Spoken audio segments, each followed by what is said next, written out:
I would say, because I am the representative of the board, I'll call the meeting to order at 5:33 on this, the 23rd of February. So we have my agenda, which just disappeared.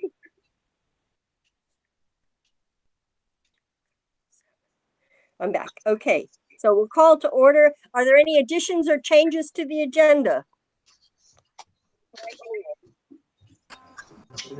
I was just gonna suggest we take the numbers, the agenda item numbers off from the items listed for future agenda items.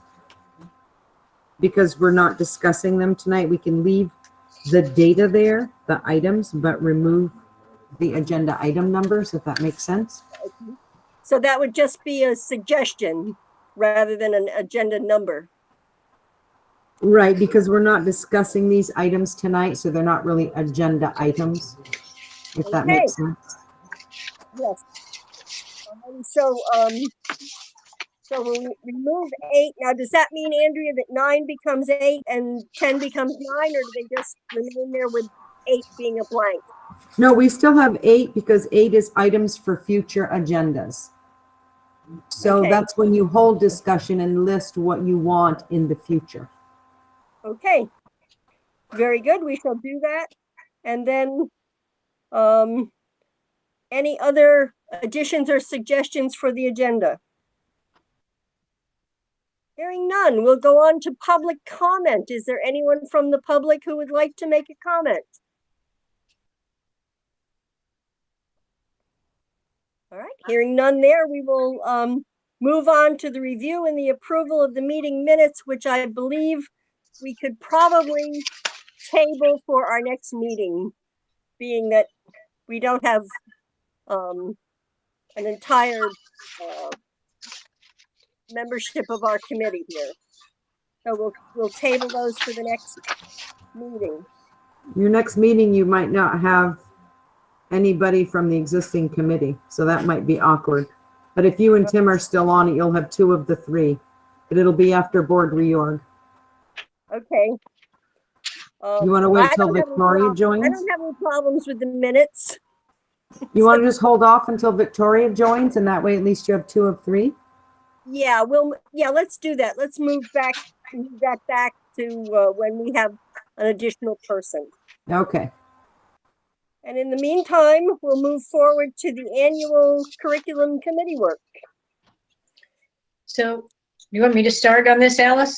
Yes, go right ahead. Okay. And before you do, I have a question. Although this begins in the top month is September, are we actually looking at January 2021? Because that's kind of where we are now. So January 2021, and then September, October, November of 2021 would be. So this is a plan that was already in place before I got here. So this goes from September of 2020 to July of 2021. So this is the current year's plan. The reason that it's on here is because there were some areas that were to be determined. And so we would like to, update that as our work continues for the rest of the year. So that's what this is about. Okay. Is that correct, David? Yes, that's right. Okay. Okay. So that would be, as we go forward, I just have some questions about November. So go ahead and I'll jump in when you get to November. Okay, so we're going to start with March because that's our next meeting. So March of 2021, we're going to be looking at our results from our assessments that we just completed.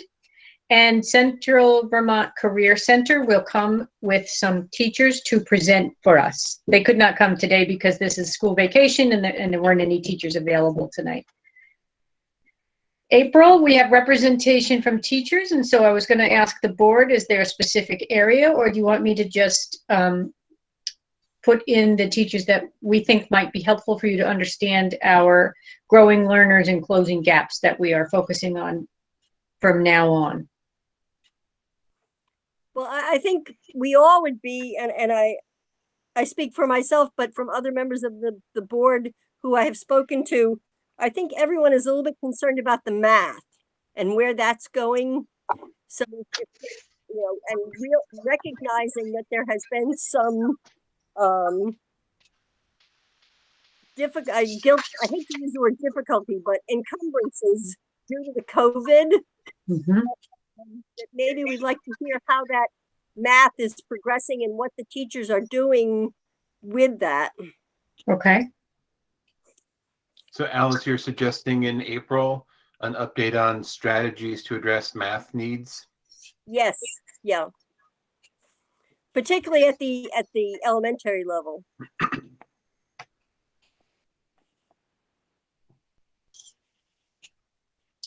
And anything for May? How is the music and art going? Has music and art, for all intent and purposes, stopped? No. I think that would be a great one to bring in, don't you, David? The essentials. We have. Yeah, absolutely. Yes, we've been doing a lot of work with music and art with Kate Hawley and Bobby Booth. They have been very active in that. So, all right. So for May, we'll bring the allied arts. Yeah. And then in June, we've got our spring assessment results because we will have them completed in May. So we'll be going over more assessments there. And then in July, I would like to propose that there's no meeting at this point unless it's needed. Okay. So those would be the updates for, this is the 2020 to 2021 calendar year. Now, if you want to go forward to next year, the following year, we haven't created that draft curriculum work plan yet, but we would be willing to take suggestions if you have some. Well, that brings me to the November of 2020. There are things, the anti-racism curriculum in our schools, including plans for an equity audit, that has to be moved somewhere else because that's ongoing now. And certainly there would be, at some point in time, some results of the work that the equity task force is doing. And I'm sure that not only this committee, but whoever is on it, but the entire board would like to hear about that. So do you want to report on that for the next meeting that we have coming up? Do you want an equity report update in March? Well, how is that task force doing? And not to really bother them with multiple reports, but maybe like an interim report, and then certainly there's going to be a final report, correct? Oh, yeah. So we can put an equity report on March if you want, if that would be helpful. Yeah, why don't we do that, just to keep everybody up to speed on that? Yeah. So that people, and then another question that I had about that, as it goes forward from the equity task force into actually curriculum and instruction, is that going to link with the social studies curriculum and with the English and literacy? I mean, how is that all going to come together? That's a great question. And right now we are just at the creating a policy stage. So that's what we're doing at this moment. So the first step is to create an equity policy, and then we will create equity procedures. And then that would be followed with professional development. Once the professional development is done, then we will start addressing it in the different curriculum areas across all levels of the school. Because the state, as I understand it, it came out of the legislature from 2 years ago. Yeah. That the state has its curriculum. Yep. And what this is me personally, but I'm sure the board would see this too. Rather than recreating the wheel, if there's something out there that we can use as a framework and then add to and enhance it with local issues or whatever might be going on in the world.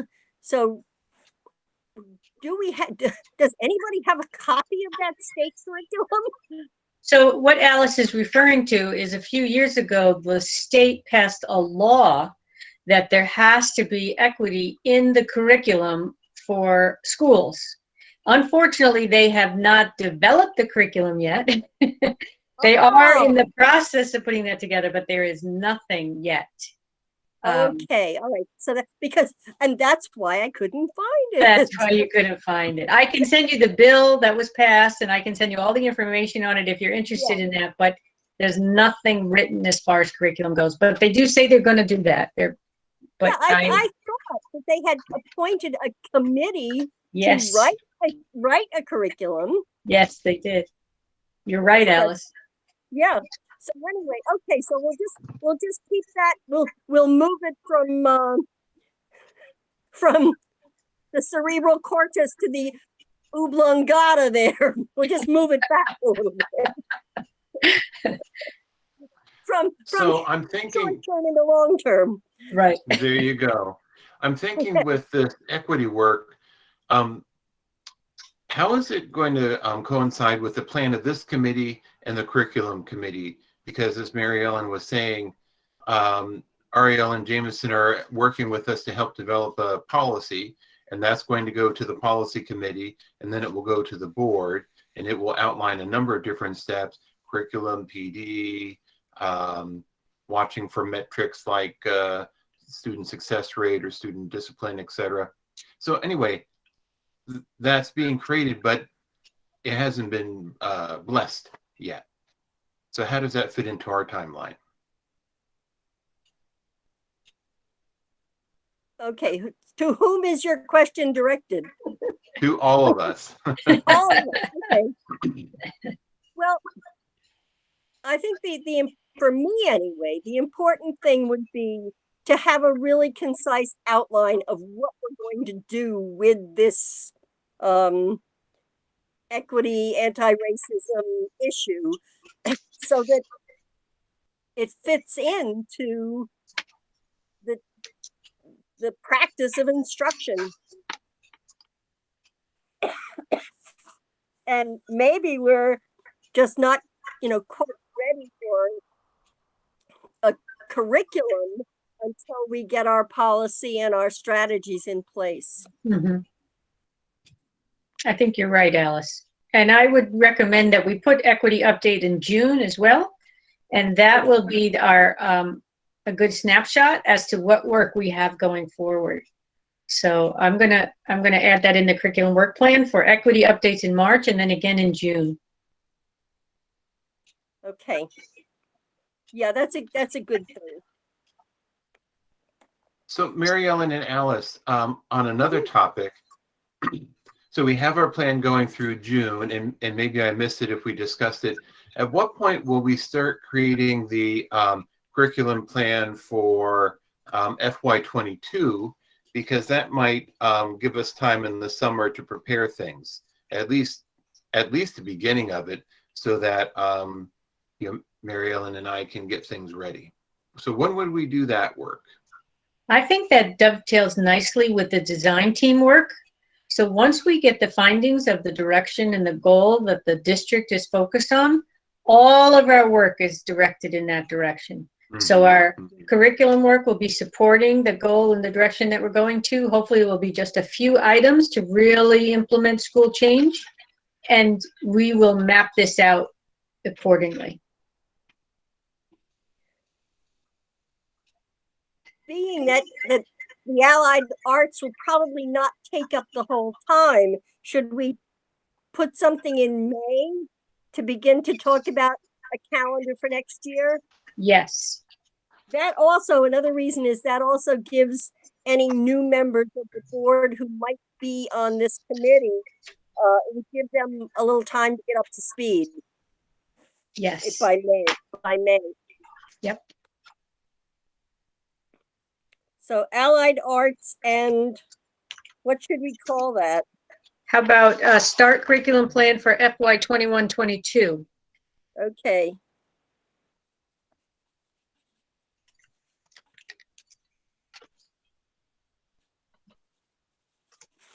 All right. Very good.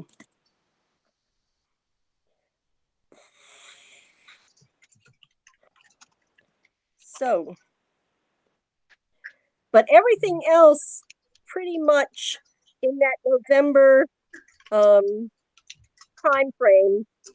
We will have assessment results. This is for next year, and we will have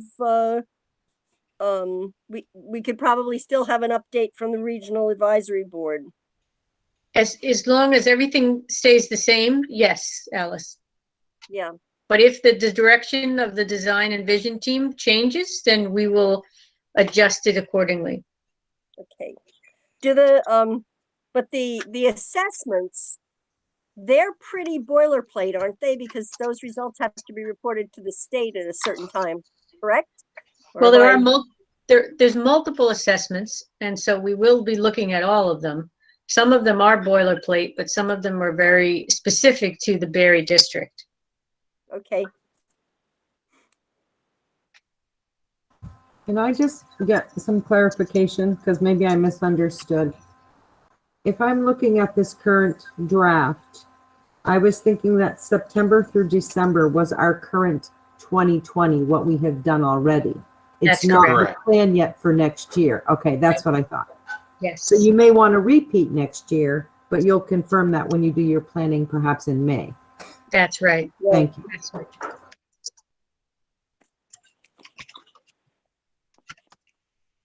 Okay. All right. So, is there anything, Mary Ellen, that we need to talk about that would constitute substantive change to anything in curriculum? Either, just in general because of legislation, or how COVID has affected the activities of teaching? Well, I mean, we are always supporting our teachers and putting in professional development and learning for our teachers, because we know that, as teachers grow and as teachers learn, that's the best way to improve student learning. So there will be things, but I don't think it's going to be anything extremely outside of the normal. It's going to be a heavier focus on, we want teachers as the primary interventionists. So that's going to, they're going to need a change of practice for some teachers. But it's going to be pretty standard. Wouldn't you say, David? Is there anything I'm leaving out in that area? Yeah, no, I think it is pretty standard. Not a lot of changes coming. Okay, and this is just something that has interested me. When we talk about professional development, how does the Great Schools Consortium fit into that? Are they here on a tri-monthly basis? How will they be assisting in the facilitation of professional development? And I know we did talk a little bit about that at the last meeting, and that's in our minutes. And we work weekly with the Greater School Partnership. So they provide professional development. They do trainings for us. They help meet with the PLGs. What is that? The professional learning groups. Yeah. One group calls them the professional learning communities. So they do help facilitate those discussions. They help facilitate the curriculum meetings. They help facilitate the improving student learning team meetings. They help facilitate the interventionist meeting. I'm sure I'm leaving some out, David. No, I think you're getting them. So, and how do they determine, will they look at the winter math assessment results and the winter ELA assessment results and then determine where the strengths and the weaknesses are? That is really a role that David and I have taken on. So we do that. We look at the assessments and determine where the weaknesses are and what needs to be put in place. What the Greater School Partnership does is help us facilitate that change. So we set the direction, and then they make the movements happen so that we're all moving in the same direction, because we don't want the professional learning group doing one thing, the curriculum group doing something that would be contrary to that, and the teachers doing something else. So we're trying to get everybody focused on a very common system, common goal, common vision, so that we can move that work further along. So here's an example. For example, right, so we've talked about assessment data, And our focus for our March in-service is assessment. And what Jean at Great Schools Partnership has helped us with, as she helps facilitate our discussions as we plan the in-service for March. And for example, to look at data, so that's our goal, and we'll bring the data, and we need to do the work, and the teachers need to be involved in that work. But Jean is helping. There's a protocol that she's recommending, the Atlas protocol. So that's just one example of how she is a resource to help us frame this work. PLG groups look at data as well, and she helps train and connect with PLG leaders. So it's that background support. When we ask her, she does analyze results for us. Like, she looks at the feedback from surveys, and she will put it in a way, if we say, okay, we want to look at it in this specific way, she will take all of the data from the 175 responses, and she will organize it for us so that we can extrapolate what we need to make those decisions to move everything further along. But it's under our direction, under David and our direction. So again, this is just a point of interest for me, but because I'm the only one here, I get to ask. Is the expectation that all teachers will show up at either a professional learning group or a professional development? What is the expectation for the staff? Yes, when we have in-service days, the expectation is that all teachers will attend the in-service days. It's a contractual day as part of their contract. The Tuesday meetings, which is where your professional learning committees and professional learning groups also meet, in addition to the in-service days, is also a mandatory time for teachers to meet. Okay. And then what is the follow? So what I can speak to is something that has just bored into my brain is the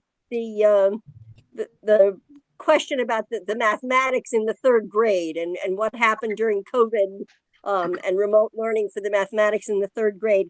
What's the follow-up for that? How, do we check-ins with the teachers as to how the kiddos are doing, or and what the teachers are offering for instruction? Just fill me in on how that works. And it's not that black and white and that simple, Alice, as you know, at working in schools. The first thing that David and I did was we worked with the administrators. That's the first thing. And then we worked with the curriculum leaders. And then we pulled in the interventionists in a special group meeting to focus on this area. And then we looked at our coaching responsibilities. We're still going. I mean, we're not finished with this yet. But right. That this is all part of the process, so that when we come to the March in-service day, when we have all the teachers there together, we can focus on, all right, how are we going to use assessments to identify student needs? How do we, address those needs in our instructional practices? What are we going to do differently? So it's one after another. It's everybody. And then is the second set of assessments used as the follow-up to see that instruction and planning is actually working? Yes. So once we get the second set of results, we can look at growth. And that is the biggest area that we want to look at, because it's not just a matter of is somebody proficient or not, but it's how much are they growing in that time period with what we've put into place. And if they're not growing, then we need to change our practices.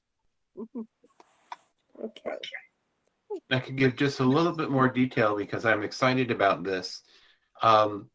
So, we talked a little while ago how Mary Ellen and I had the STAR math assessment brought on, where the district had previously been using STAR literacy. And we're also using STAR math from grade 3 all the way up to grade 9, because we wanted that vertical alignment, and we wanted that common data point. Because math is one of those ones where we need a valid data point, right, as far as a statistical sense. Yeah. And our local assessments, which are useful to dive in and get information about a student, but they've been modified over the years, so you can't really track the data with them. they're very useful, but you can't track the data. So that's why we initiated the STAR assessments. So the thing that I'm excited about is we had, so there's seats, right? Electronic seats for all students to take these tests, and they have. And we had the trainer from Renaissance Software come and train all of the high school teachers and all of the elementary teachers on how to use the data, because each teacher has their portal. They could go down to their very own class and look at their students and see, okay, how are my students progressing? Okay, here's a group that needs help. Let me dial into them, and it will get down to individual skills that these students are missing. So they've been trained with this. Now, our in-service is going to be to use these tools, look at this data, and use the protocol. So where Great Schools is helping us. And then the expectation is from this, each teacher of mathematics will have an action step that they can put into practice when they get back to the classroom the next day. It's going to be, you know, and we're recognizing you can't snap your fingers and you're ready for fifth grade tomorrow, but what are the key skills that students need? What steps will you take when you get back to your classroom tomorrow? And that's something that principals can check in with teachers, not because in a policing sort of sense whatsoever, but in a principal as instructional leader. Let's talk about the strategies that are going to bring our kids, that are going to bring growth to our students. So I'm excited about that. And it's all that preparation work with having great schools work with us, and you know, getting the math assessment and getting the training and having it ready so we can put it into play in just a few weeks here. That sounds very good, because I tend sort of to be a data wonk myself as to how kids are moving along, looking at those assessments and everything. So I'm really glad to hear that, particularly how it rolls back into the instructional practices, because to just give assessments and note everything is useless unless you really roll it into instructional practices. But we all know that. Exactly. But I remember, man, teaching in 1987 in Williamstown, you know, we did whatever, the California Achievement Test, we did it, we got the reports and we put it on the shelf and we kept on going on. Yes. We used the Iowas. Oh, yeah. Right. Yes. In 1986, where I was, we used the Iowas. And the kids hated them. They just did not look forward to those testing days. But anyhow, that's history. Right. Thank goodness. How we use that knowledge now. All righty. So have we exhausted our curriculum plan? Have we come to something that looks pretty reasonable for the next half a year on this side, and then half a year after the 1st of January? I think we look okay. All right. Yep. So, Barry 35, growing learners, closing gaps. Okay, so I just have an update. The plan, the more fleshed out plan will come in March, but let me show an outline, just an update.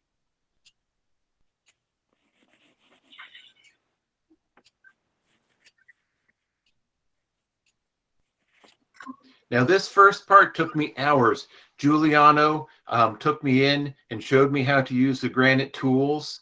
And I got this first page ready here.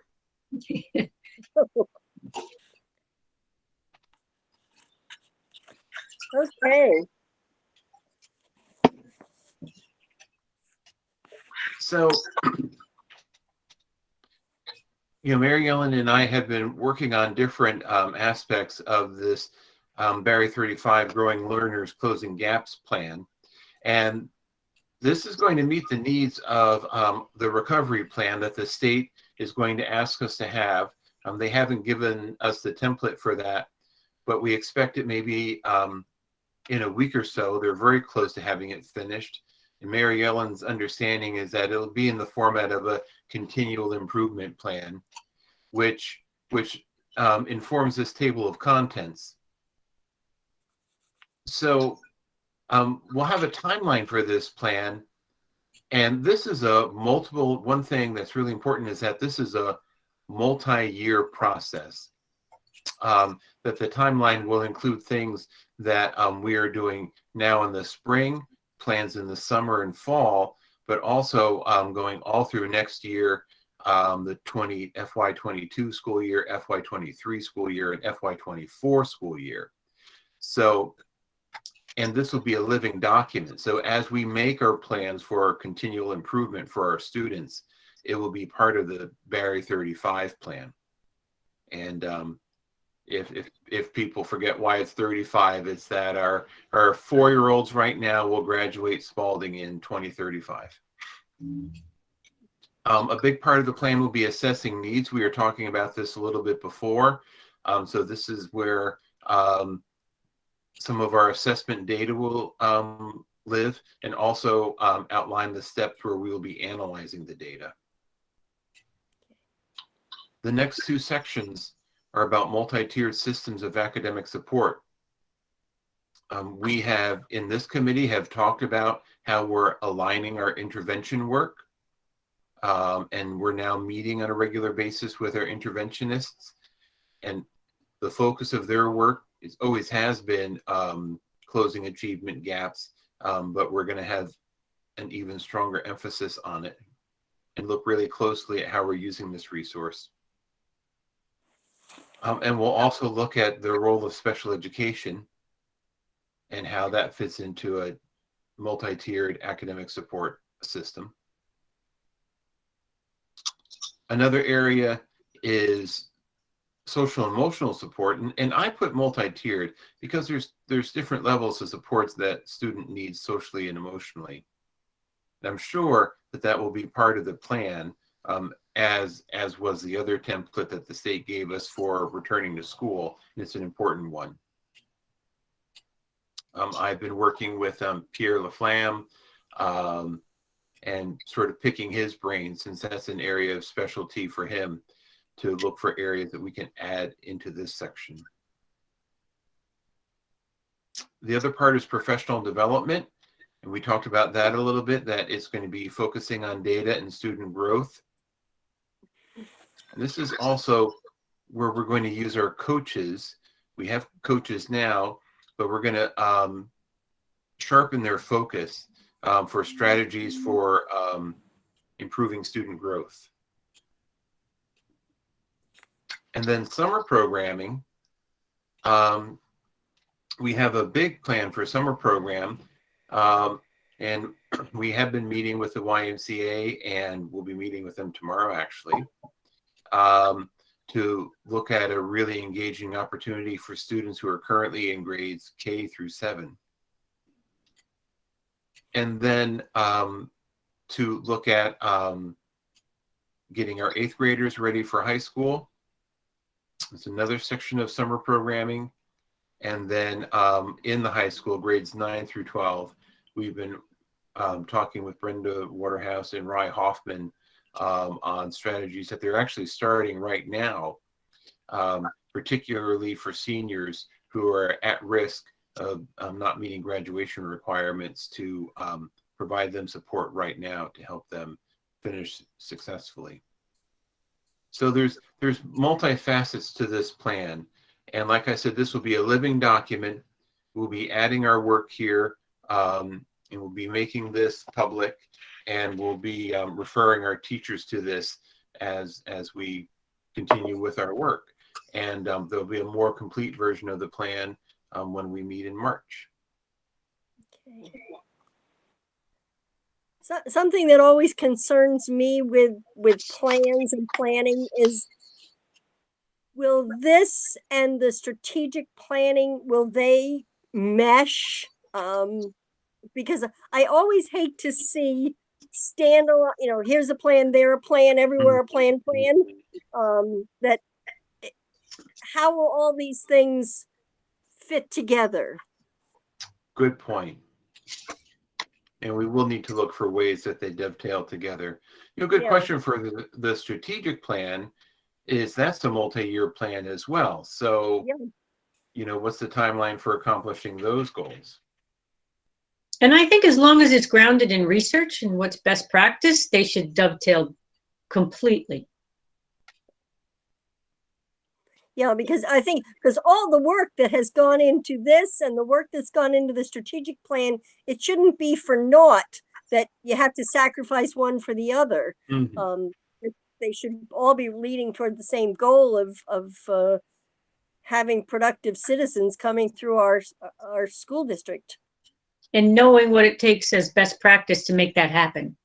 And that should be the foundation of our vision and mission and strategic plan too. So it should all come together really nicely. Oh, good. That makes me feel good. All right, so we're there. We're closing the gaps. We're getting everybody ready for either moving forward or moving on, depending upon where they are in the education continuum. So that's a good thing. And then the vision, mission, and strategic plan update. I think the last report from Whitney Goodrich was that they're finalizing the last community survey. They're getting that in order to have that put out to the public and the staff and students and anyone who wants to answer that latest survey, and that will be the culminating activity of this. Alice, I'm sorry, Yes. you're really fading out. All I heard was that they're finalizing the last of something. Was it the public forums? Or? A survey for the strategic planning group. That's They're what they're finalizing the survey, or it's wrapping up? They're finalizing the survey to yet be sent out. Okay, thank you. I think Winton and Josh are working on that. And then once they get that done, they'll put it out, and then we'll have to collate the results. So there's still a bit of work to be done. All right. Any old business? I think our business here at this committee is pretty much ongoing. So, and any other business for curriculum or instruction to be discussed?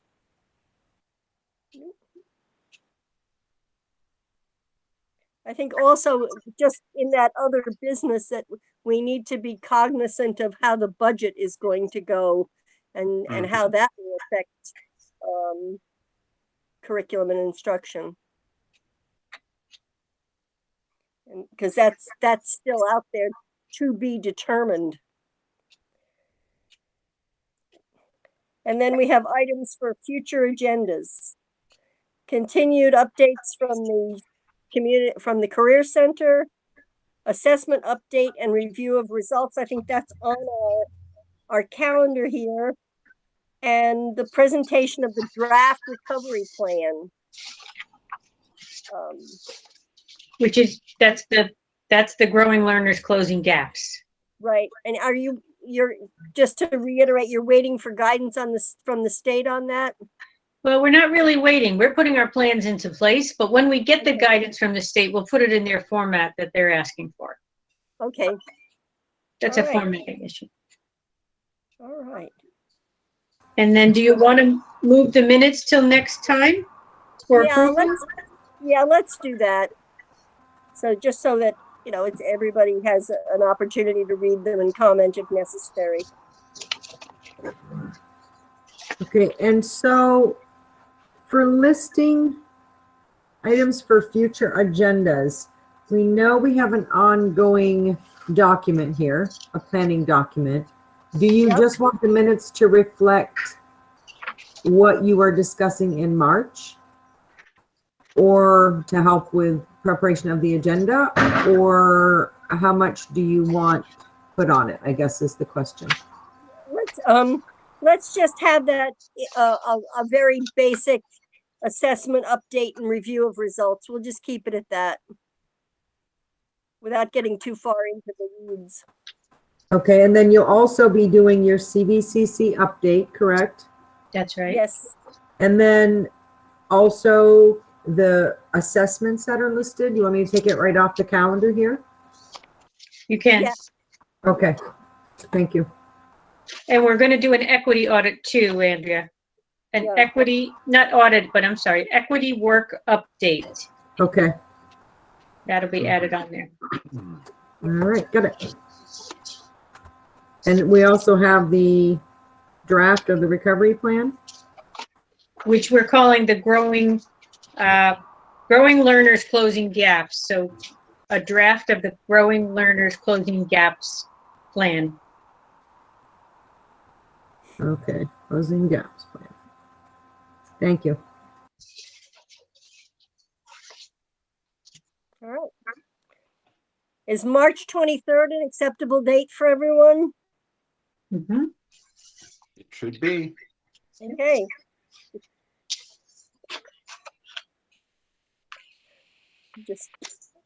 I'm chuckling to myself because I want to say no one's planning on going to Cancun. No, I don't think so. Not this year. Yes. No. Okay. So we will see each other on March 23rd, if not before.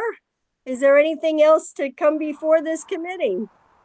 No, I will look for the video, though I don't think there's a lot I need to garner. There might be a few things I want to grab, but other than that. Okay, I guess, and I'll just be in touch with Victoria and Tim to let them know what we talked about and go forward for March 23rd. Thank you, Alice. All right, Okay, thank very you. good. Good night now. Bye all. Thank you, Bye. everyone. Bye now.